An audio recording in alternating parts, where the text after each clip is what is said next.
Passadeira a gasolina Estil a partir de R$ 699,90. Aparador de grama Trap a partir de R$ 149,90.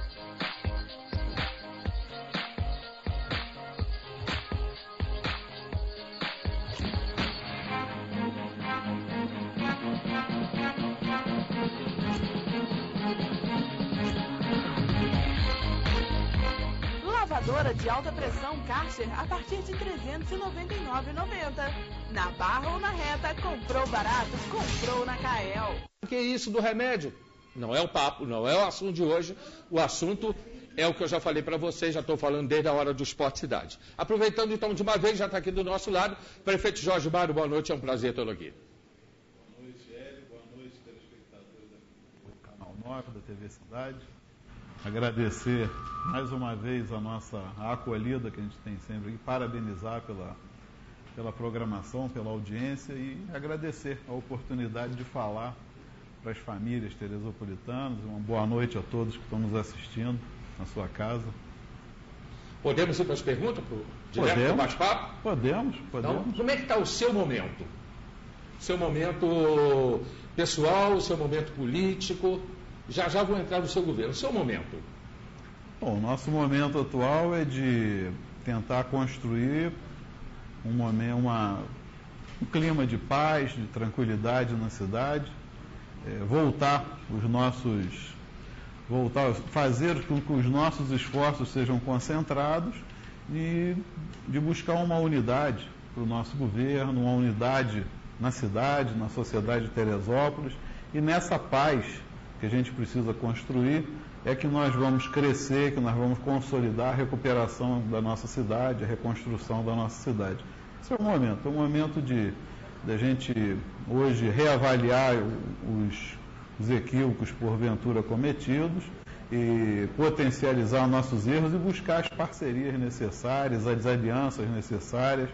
É um momento de união da nossa cidade, é o que passa hoje no meu coração, é isso. Eu perguntei isso para o senhor, prefeito, porque a gente ouve falar na rua, e é verdade, que a gente acompanha, que o senhor já trocou aí cerca de 30 secretários. O senhor considera isso uma crise no seu governo? Pelo menos é o que se ouve na rua. O governo Jorge Mário está em crise, já trocou 30 secretários. É uma crise? Hélio, nós passamos, gostaria de falar isso só para você, para todos que estão em casa nos assistindo, no dia 12 de janeiro, na madrugada do dia 11 para o dia 12, desabou sobre a cidade uma chuva que determinou, um evento climático que determinou uma catástrofe sem limite na história do município. E o município nenhum estava preparado para uma situação dessa no Brasil, né? E isso levou a uma comoção muito grande, levou a uma tensão emocional, um desgaste muito grande, a uma desestruturação emocional das famílias vitimizadas e das pessoas que socorrem essas famílias e que atendem essas famílias. Então, isso gera um estresse, né? Gera uma tensão emocional, um desgaste emocional, e muitas pessoas, circunstancialmente, não conseguem suportar essa tensão, esse estresse. E como não conseguem suportar essa pressão emocional, estando na ponta, dentro de um governo que está com esse desafio pela frente, junto com a população, mas estando no governo, precisando dar respostas rápidas e muitas vezes não conseguindo dar aquela resposta que você gostaria. Então, essas pessoas, não gostando do governo, não gostando da situação que eles estão, não aguentando a pressão emocional, simplesmente tomaram alguns a opção de sair, outros não suportaram e se afastaram. Eu respeito muito essas pessoas que saíram, mas respeito muito mais os nossos secretários que ficaram no governo acreditando e que continuam conosco, e aqueles que vieram somar forças conosco para topar esse desafio e vencer esse desafio, né? Então não existe crise, o que existe é uma reestruturação do governo a gente, desde novembro do ano passado, nós já pensávamos nessa reestruturação, já tinham algumas pessoas que a gente, quando nomeia um secretário, a gente delega autonomia a esse secretário. Alguns, realmente, a gente já pensava em fazer alguma reestruturação. Em novembro já estava se pensando, veio a calamidade, nós tivemos que, durante a calamidade, aguardar alguns momentos, porque não dava para, naquele momento, precisávamos atender as pessoas, mas agora, passado 1 mês e meio, 2 meses da calamidade, nós precisamos promover e realizar o mais rapidamente possível essa reestruturação administrativa. O que eu posso dizer? O nosso governo não passa por crise. A crise é das pessoas que não aguentam a pressão emocional para trabalhar e se manter. O nosso governo passa por uma reestruturação administrativa, uma reorganização administrativa. É por isso que a gente, nesse momento que a gente vive como prefeito, como governo, como equipe de governo. Você, prefeito, tem sofrido muitas críticas, tanto de políticos quanto de organizações e entidades de Teresópolis e políticos até de fora. Não foi isso que também motivou um pouco as mudanças no governo? Essas críticas de organizações e de políticos, até de empresários? Olha, não foi essa a motivação da mudança. Como eu falei, nós já estávamos, desde o final do ano passado, eu já estava planejando uma reforma administrativa, dando novas atribuições a algumas secretarias, dando um peso maior administrativo, uma capacidade de realização maior a algumas secretarias e reestruturando o governo. Já estávamos caminhando para isso. Já tinha algumas secretarias que iam ocorrer mudanças, já planejadas para o início do ano, passado o Natal, Ano Novo, ia ocorrer isso. Quando na primeira, segunda semana de janeiro desabou a calamidade em Teresópolis, nós, primeiro momento, não vamos trocar a equipe de governo na semana em que desaba uma calamidade sem precedentes. O que se fez? Aguardou-se mais um pouco, mas essas mudanças já estavam caminhando. Outras, não. Foram motivadas justamente pela instabilidade emocional e pela incapacidade de algumas pessoas de aguentar a pressão emocional, né? De aguentar o desgaste, a tensão, como eu falei, de lidar com as vítimas, de lidar lá na ponta, ver as pessoas necessitando de socorro e muitas vezes você querendo fazer muito mais do que você poderia e não conseguindo. E existe o trauma emocional que ele acomete uma pessoa muito mais intensamente que outra. Às vezes uma pessoa vitimizada que perdeu sua casa, né? Nós passamos por essa pressão. Muitas famílias perderam entes queridos, perderam casa, perderam bens materiais, perderam seus pertences, perdeu-se uma família inteira. Pessoas que perderam a sua identidade, os seus documentos, sua roupa, perderam seus bens materiais, sua casa, quer dizer, perderam a sua identidade de vida. E algumas pessoas dentro do governo com parentes também vitimizados. Então, toda essa tensão emocional, com certeza, contaminou algumas pessoas que não conseguiram suportar a pressão e precisaram sair porque não aguentavam a pressão, vamos dizer assim, emocional. E outros que já estava previsto mesmo a gente fazer a troca, não foi motivada por pressão externa nenhuma, não. E as críticas pessoais? Aliás, isso é uma das coisas que eu falo aqui muito no programa. Desde 1988, militando, trabalhando na imprensa, eu nunca fiz crítica pessoal político nenhum. E tenho visto muita crítica pessoal acontecendo. Como é que você encara isso, Jorge Mário, prefeito? Como é que você encara isso? A crítica pessoal, quando atinge a sua pessoa? Hélio, eu sempre fui muito aberto às críticas. Eu, como médico, venho de uma família humilde.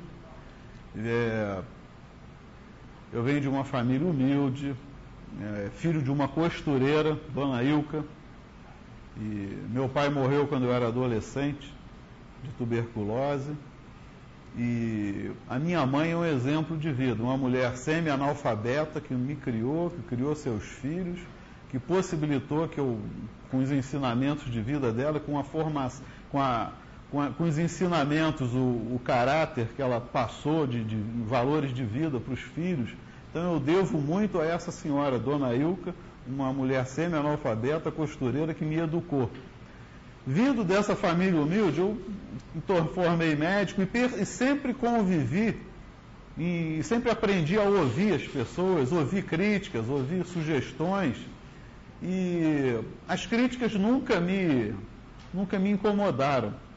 As críticas sempre, por aprender a ouvir os pacientes, ouvir as pessoas, as críticas você sempre aprende com elas. E você acrescenta sempre algo à tua vida, porque quem não está aberto a críticas não consegue conviver numa administração pública e numa vida pública.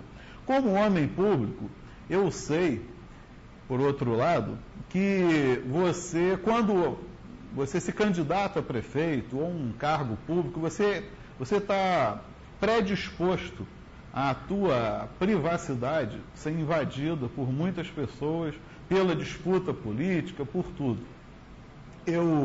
Circunstancialmente, eu nunca foi da minha prática de vida, como você diz, mesmo você falou que também não é a sua, a gente entrar na vida pessoal de uma pessoa ou de outra. A disputa política e a crítica e o embate político, um bom combate político, eu acho que ele deve ser travado e é necessário. O embate de ideias, o debate de ideias é necessário, a crítica pontual a alguma situação é necessário, né? Agora, quando você vai para o lado pessoal e atinge a honra de uma pessoa, eu fico muito aborrecido mesmo, entristecido, sabe com o quê? Quando uma pessoa acusa uma outra, um prefeito, ou qualquer pessoa, publicamente, ou por uma rede social, ou publicamente, faz comentários, e acusa de um crime. Você pratica um crime, sem você se preocupar em ver se aquilo que você está falando é verdade, sem prova nenhuma, sem demonstrar prova nenhuma, sem dar a oportunidade a aquele homem público, ou aquela pessoa, de se defender. Quer dizer, você já faz o julgamento, faz o comentário, houve um boato, numa cidade fértil, imaginação fértil para boato, houve um boato, acredita naquilo, ou acredita porque inocentemente acreditou, ou finge acreditar porque é interessante para você acreditar. E ataca a honra. Eu sou casado, tenho esposa, tenho filhos, tenho irmãos, tinha minha mãe até há pouco tempo, faleceu recentemente, e eu fico muito entristecido com isso, porque não é da minha vida, não é da minha prática de vida fazer isso, e isso é muito ruim. É ruim para mim, é ruim para a minha família, é ruim para as famílias de Teresópolis, porque isso representa, Hélio, ataque à honra pessoal, representa um ataque à honra das famílias de Teresópolis. Eu vejo isso com muita tristeza. Às vezes eu abraço a minha esposa em casa. Mas, prefeito, tudo bem, mas por que você não responde a essas críticas? Olha só. Porque são pessoais? São críticas pessoais. E eu digo, eu vou te responder essa questão do tempo, né? Da questão do tempo, porque você não vai para público rebater, questionam isso, as pessoas falam isso. Você não vai rebater. Agora, só mais uma coisa. Se existe realmente, falam que tem contratos irregulares na prefeitura, falam que tem situações, vamos lá, de práticas irregulares, de desonestidade. Muito bem. Por que essas pessoas não pegam essas provas que eles têm, me procuram no gabinete e apresentam para mim essas provas e dizem assim, isso aqui foi feito de forma errada, está ilegal, aqui é uma prática criminosa, aqui é uma coisa irregular que está sendo feito aqui no governo. Eu sou o primeiro e o mais interessado em que isso não ocorra no governo, porque afinal de contas é o governo que eu sou o prefeito e que eu estaria assinando uma irregularidade, concordando com aquilo. Então, o que eu digo para essas pessoas? Peguem essas provas que vocês dizem que tem, levem ao gabinete e apresentem ao gabinete. Agora, se não quiserem trazer, apresentem essas provas às autoridades. É que devem investigar as irregularidades. Agora, não fiquem falando sem provas, sem ter argumentos que possam fundamentar. Porque senão você está sendo leviano e está atacando a honra de uma pessoa, fazendo ataque, comentários sobre a vida pessoal, sobre a saúde física, sobre a questão física. Isso não leva a nada, não acrescenta nada. Aí por que eu não vou, e até hoje eu não vim a público, rebater isso e falar da forma como nós estamos falando aqui hoje? Porque, sinceramente, eu acordo geralmente às 6 da manhã. O meu dia de trabalho na prefeitura, ele começa às 7 da manhã, às vezes antes, e não tem hora para acabar. Normal, tem dias que eu termino 11 da noite, tem dia que eu termino meia-noite, de 7 à meia-noite. Tem dias, nas primeiras semanas, que eu praticamente virei 24 horas sem dormir. Teve dia que eu saí da prefeitura, às 1h30 da manhã, acordei, Hélio, às 2h30, 3h30 da manhã. Então eu dormi naquele dia só 2 horas. Então, no dia seguinte, eu preciso ir ao governo estadual no Rio, para uma reunião com o governador, com o governo estadual para buscar recursos, aprovar projetos de reconstrução, de atenção na área de saúde, na área de reconstrução dos danos causados, da limpeza das vias públicas, desobstrução de estradas. Outro dia eu preciso ir a Brasília, reunião com ministros. Volto eu para Teresópolis. Tenho que dedicar o meu tempo, Hélio, para atender as famílias vitimizadas. As famílias que estão nos assistindo, muitos deles estão nos assistindo, vitimizadas e que precisam da nossa atenção. Então eu preciso dividir o meu tempo entre viajar, ir ao Rio de Janeiro, reuniões com o governo estadual, Brasília, reuniões com o governo federal, reuniões com a presidente da República e o governador no Rio e em outros, receber em Teresópolis a visita de ministros, de secretários de Estado, de secretários de governo, do governador, do vice-governador. E, além disso, o tempo que me sobra é cuidar de processos administrativos na prefeitura e visitar e cuidar das famílias de Teresópolis vitimizadas.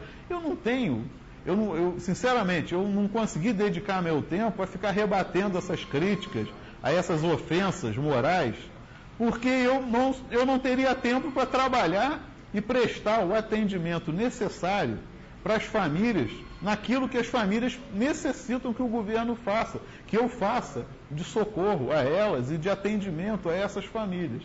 Então, por isso, se eu ficasse, dizem o seguinte, que se Deus se ocupasse de desmentir as mentiras do diabo, ele não teria tempo de cuidar de nós. Okay, então, perfeito. É por aí o caminho. Vou voltar, continuando dentro desse assunto, daqui a pouco nós vamos falar da catástrofe, de outros problemas do município. Domingo, a partir de 1h da tarde, Supera Terê, uma tarde de muito louvor, adoração e pregação com a palavra de Deus. Pastor Sidaco vai estar presente, a pregação é dele, e ainda Fogo de Pentecoste, Mariana Carreiro, além da canção E Deus Garante a Vitória. É só você ir ao centro de Vieira no domingo a partir de 1h da tarde. Não percam. Forte Livre. Forte Livre é a caixa d'água que está em liquidação lá na Luz Água. Caixa d'água de 1.000 litros, R$ 189,00. De 500 litros, R$ 129,00. E ainda tubos e conexões Tigre para água fria e quente. Na Luz Água. 3 endereços, hein? luzagua@roboal.com.br, no centro da Várzea, com estacionamento ao lado da Casa de Oração, e na Tenente Luiz Meirelles, com amplo estacionamento. Luz Água. Voltamos já. Caldeirão de Minas. Comida caseira com verdadeiro tempero mineiro. Aberto todos os dias, de 11h30 às 15h30. Venha conhecer a tradição, o sabor, a limpeza e o excelente atendimento. Caldeirão de Minas, atrás do Shopping Várzea, na entrada do estacionamento.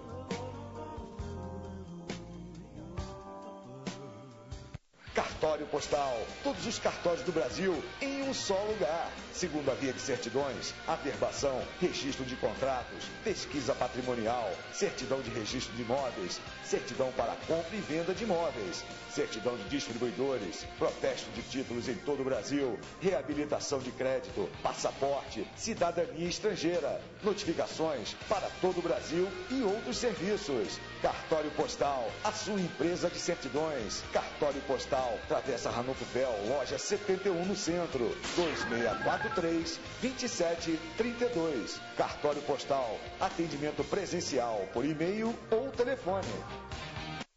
CAT, Centro Auditivo, aparelhos auditivos de alta tecnologia, departamento de fonoaudiologia com profissionais especializados, acompanhamento permanente com suporte garantido. CAT, Centro Auditivo, dê ouvidos à sua saúde. Só a CAT dá 4 anos de garantia. Em Teresópolis, visite nossa unidade na Rua Francisco Sá, 163, sala 313, Calçada da Fama, telefone 2643-1250. Super promoção da Colchões Botafogo. Conjunto box casal, 1,38 por 1,88. R$1.100 em 10 vezes sem juros. Ou à vista, R$990. E na Colchões Botafogo, você encontra uma variedade enorme em lençóis, travesseiros e muito mais. E tudo mesmo em 10 vezes sem juros. Nas compras acima de R$40. Colchões Botafogo, Avenida Feliciano Sodré, 1054, loja 1, telefone 2643-3882. Colchões Botafogo, porque você merece o melhor. O Hotel Alpina é incluído entre os melhores e mais tradicionais hotéis serranos do país, vocacionado para organizar e sediar eventos dos mais diferentes tipos. O Hotel Alpina possui o maior centro de realizações da Serra, com 800 metros quadrados de vão livre, e com sistema de som e luz de alta tecnologia, com capacidade para 1.000 pessoas. Apartamentos confortáveis, com TV a cabo, ar-condicionado, frigobar e varanda individual, com vista deslumbrante. Piscina térmica, cachoeira, salão de jogos, quadra de tênis e campo de futebol gramado, restaurante e adega climatizados com lobby bar. O restaurante oferece às sextas-feiras o tradicional festival de massas. Venha desfrutar de toda a beleza e encanto que o Hotel Alpina oferece. Hotel Alpina. Uma série de perguntas. Buracos na Barra e situação das paineiras. Vamos falar sobre isso. Aqui sobre a Alameda Panorama, vamos falar sobre isso, só respondendo ao Luiz. Luiz, está dentro do contexto do programa de hoje. Uma pergunta de Motas, vamos responder também sobre isso. Dona Maria lá de Motas. Pessoal do Caleme também, que ligou para cá. Vanessa, a Márcia de Bom Sucesso, obrigado pessoal de Bom Sucesso, essa pergunta até é boa, porque vai ser em primeira mão para todo mundo. O Gilson, nós vamos te passar para uma pessoa, liga para cá, Gilson, tem uma pessoa para responder a sua pergunta, você que está comprando aí um terreno, se quiser ligar para cá, tem uma pessoa que vai te ajudar, vai responder a sua pergunta, tá? Uma outra pergunta aqui do Emanuel, nós também vamos entrar nela. As moradias também está dentro do que nós vamos falar hoje. Josi da Vaz, obrigado, vamos falar disso também. E a resposta sobre o pessoal do Soberbo, isso aí já é outro assunto para outro dia. Prefeito, entrando agora na catástrofe, que o senhor vai até quase que responde isso tudo aqui, fazem 2 meses. Como é que a prefeitura atuou no atendimento às vítimas? Atuou. Bom, Hélio, como eu já tinha falado, o que aconteceu na madrugada do dia 12, prefeitura nenhuma do Brasil estava preparada para uma catástrofe das proporções que aconteceu em Teresópolis. Aliás, né? Prefeito, só um minutinho. Hoje, eu vi na televisão, o senhor deve ter visto também, no Paraná, uma coisa terrível também, várias cidades atingidas pela enchente, mortes e desabrigados, uma coisa terrível. E também no Japão. Terremoto no Japão com tsunami. Com tsunami. Coisa terrível, né? Japão aí, centenas de mortes também lá no Japão. Bom, e no dia 12, Como eu falei, prefeitura nenhuma do Brasil estaria preparada para uma calamidade, uma catástrofe das proporções que aconteceu. Nas primeiras horas, nós nos mobilizamos, eu fui para o gabinete, convoquei os secretários, instalamos o gabinete de crise, que nós já tínhamos mais ou menos previsto isso, já tínhamos ensaiado, só que nós estávamos preparados para uma enchente de menor porte, desabamentos de barreiras, dentro do que a gente conhecia dos últimos anos em Teresópolis, né? Então nós já tínhamos uma mobilização, nós já tínhamos o local certo para levar os desabrigados, nós já tínhamos a estratégia de atuação, um plantão, nós tínhamos um plantão diário, 24 horas, inclusive noturno, todos os dias da semana, durante todo o verão, que era o plano chuvas de verão. Nós até apresentamos à cidade. Foi. Plantão de máquinas, da Defesa Civil, da Secretaria de Saúde, da Secretaria de Educação, nós já sabíamos o abrigo, para onde levar as pessoas. Nós realizamos em 2009 um plano municipal de gerenciamento de risco, de áreas, de monitoramento de áreas de risco, para estabelecer, Hélio, quais eram as áreas de maior risco geológico, de desabamento e de maior risco pelas condições de moradia, de habitação em encostas inseguras. Então nós tínhamos isso tudo mapeado. Quando no dia 12 caiu aquela chuva, nós nos preparamos e fomos para o gabinete, cada um já sabendo a sua função, os secretários. Já tínhamos pré-determinado que o ginásio do Pedrão seria o ponto de direcionar para lá os desabrigados. Nós já tínhamos as máquinas, as pessoas mais ou menos de plantão, só que o tamanho era grande demais, né? É grande demais do que aconteceu aqui. E nós mobilizamos o maior número de pessoas, muitos funcionários nossos, vários funcionários nossos do serviço público faleceram, muitos perderam as suas casas e perderam familiares e ficaram isolados e desabrigados, muitos funcionários do serviço público. Nós só conseguimos mobilizar realmente e fazer com que todo o nosso efetivo de serviço público chegasse na prefeitura só às 10, 11 horas da manhã. Isso ocorreu de 1 às 3, 4 horas da manhã, a catástrofe. Muito bem, mas nós conseguimos mobilizar muitos voluntários, somos gratos a todos os voluntários, todos que se mobilizaram. Nós tínhamos, naquele momento, o objetivo era salvar vidas. E para isso, nós tínhamos que lançar mão do que a gente tinha no momento disponível e aguardar que viesse a ajuda de fora da cidade, do governo do estado, do governo federal, de empresários de fora, de empreiteiras de fora, que mobilizassem e viessem. Então nós tínhamos naquele dia, empresas prestando serviço na cidade. O quê?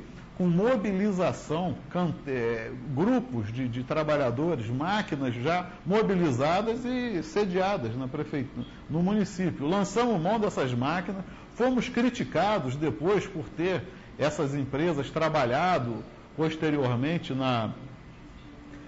no socorro às vítimas, mas essas empresas com essas máquinas, nas primeiras horas, sem perguntar se iam ser contratadas, se estavam sendo remuneradas ou não, essas máquinas salvaram vidas. Muitas e muitas vidas, dezenas, centenas de vidas foram salvas, que foi o primeiro atendimento daquelas horas. Aconteceu de noite, todo mundo no escuro, quando o dia clareou, quem foi para a ponta?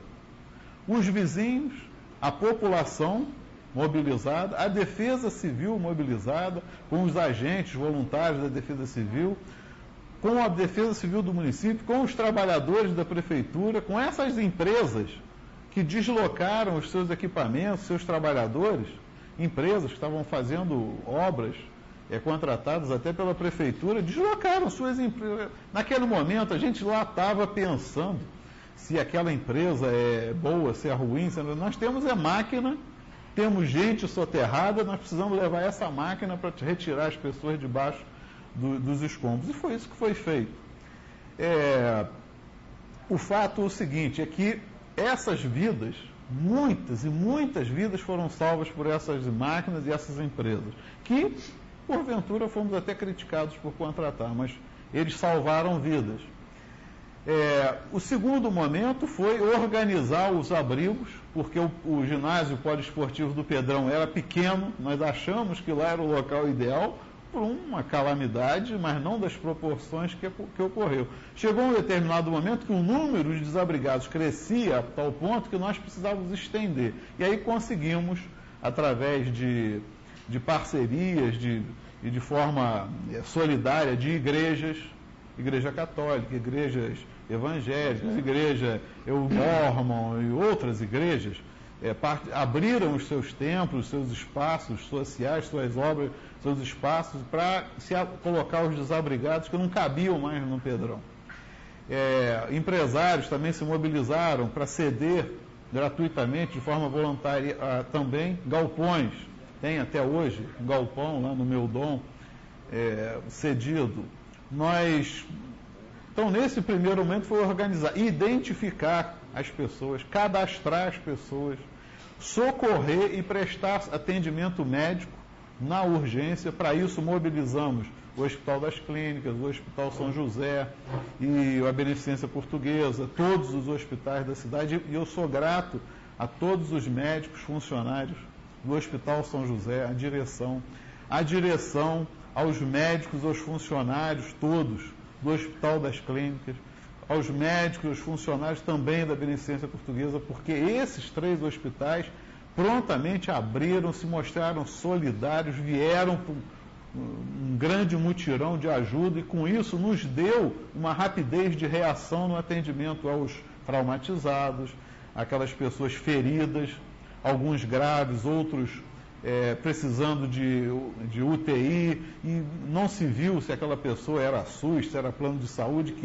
foi se atendendo. Então, o Hospital São José, com toda a sua equipe, o Hospital das Clínicas, com toda a sua equipe, a Beneficência Portuguesa, toda a sua equipe, junto com a equipe de atendimento da UPA, do nosso corpo de atendimento, olha, tiveram uma atuação tremenda no socorro às vítimas. Foi excelente, foi ótimo. As pessoas saíram bem, nós tivemos, posso dizer para você, a avaliação feita pelo governo do Estado, pelas autoridades federais. Teresópolis teve, por essa grande mobilização, foi a cidade que teve a maior capacidade de reação à crise. Prefeito, moradia para essa gente, os desabrigados, aluguel social, vou dividir em 4 temas: moradia, aluguel social, passe de ônibus e alimentação. Qual é a situação hoje? Recebemos donativos, então vamos pela alimentação. Também nesse primeiro momento montamos, conseguimos um galpão doado por um empresário, pelo Zé Carlos, que é empresário, um abraço para ele, pelo Elinho, Zé Carlos. E esse galpão, a gente não sabia quanto tempo a gente ia precisar do galpão. É um galpão industrial e ali está sendo montado uma grande central de armazenamento de donativos. Hoje nós temos um gerenciamento desse galpão junto com a iniciativa privada, em parceria com a Sociedade de Teresópolis, para ali a gente ter ali um local que seja estrategicamente a nossa central de armazenamento. Aquilo ali está todo organizado, temos alimentos, distribuição de cestas básicas feita, não faltou alimento e cesta básica disponível. No primeiro momento, algumas localidades ficaram isoladas por terra, até não tinha ponte, não tinha estrada, não tinha nada, e eram levados de helicópteros. Chegou um momento que nós tínhamos quase 20 helicópteros trabalhando em Teresópolis, o Exército, junto com a Aeronáutica, junto com a Defesa Civil do Estado, conseguiu levar suprimentos a todas as localidades, remédios, atendimento médico. A Cruz Vermelha nos ajudou muito, falou-se muito em desentendimento com a Cruz Vermelha, não houve isso. Nós temos uma parceria boa, ainda hoje prestamos atendimento junto, de forma articulada, boa, construída, às vítimas na questão do trauma emocional, que vamos falar mais na frente. Temos equipes da Cruz Vermelha, do Médicos Sem Fronteiras, do Viva Rio. Nós temos a Sociedade de Associação de Psicanálise de Teresópolis, com todos os psicólogos e psicanalistas, montaram um mutirão ajudando a socorrer e atender essas pessoas hoje emergencialmente para que elas não saiam com um trauma que causa um dano físico e emocional. Então isso está sendo feito. Então Central de Alimentos montada, não falta cesta básica para os desabrigados. Fizemos um cartão de identificação dos desabrigados para que eles facilmente possam procurar uma das nossos postos de distribuição de cestas básicas e de alimentos e eles terem, pela identificação, uma agilidade na hora de serem atendidos. Cadastramos os desabrigados e estamos entregando passes gratuitos de ônibus. Passe de ônibus, né? Passe de ônibus gratuito para os trabalhadores e para essas famílias, porque muitas pessoas saíram da zona rural e estão desabrigados num abrigo, estão abrigados num abrigo em Teresópolis. Precisam se deslocar para o seu trabalho, para a sua casa. Então nós disponibilizamos, e olha, Teresópolis é a única cidade, dentre todas essas atingidas pela catástrofe, que conseguiu fazer isso. Nós somos pioneiros nisso.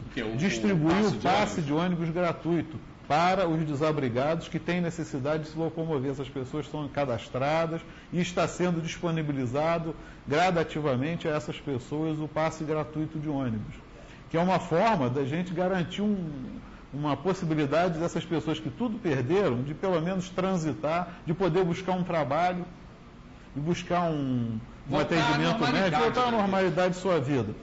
Montamos, empresas vieram para Teresópolis, contratadas pelo Estado, pelo município, para fazer o serviço de limpeza urbana, para fazer o serviço de desobstrução de estradas, de ruas. Sabe o que nós fizemos?